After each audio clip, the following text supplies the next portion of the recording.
Ils ne sont pas nombreux, une petite vingtaine. Mais ils se sont rapidement rassemblés devant la résidence de leur héros, à Mar-a-Lago en Floride. Ces partisans de Donald Trump le défendent coûte que coûte. On entend parler de chasse aux sorcières. Ça ne va pas s'arrêter là. On doit continuer à se battre pour Trump parce qu'ils vont continuer à s'en prendre à lui. Le 45e président des États-Unis vient d'être inculpé par un grand jury de New York. Il est accusé d'avoir acheté le silence d'une actrice de film X. Sur son réseau social, Donald Trump se pose une nouvelle fois en victime.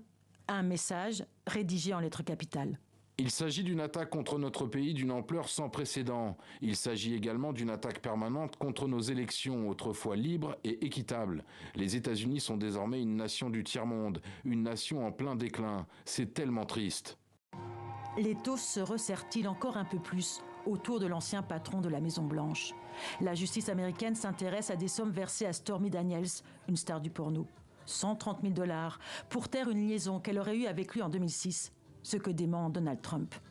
Le paiement effectué juste avant l'élection présidentielle de 2016 n'a pas été déclaré dans les comptes de campagne du candidat républicain, ce qui constituerait un délit pénal. Devant le bureau du procureur de Manhattan, des manifestants réclament une condamnation. Sur cette pancarte, l'un a écrit « Enfermez-le et jetez la clé ». Côté républicain, c'est une levée de bouclier.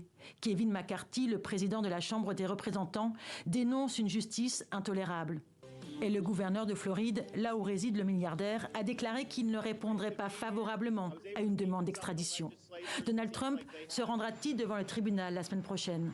Il est probable que ses avocats engagent une guérilla judiciaire pour tenter de faire invalider son inculpation, peut-être en plaidant un vice de forme.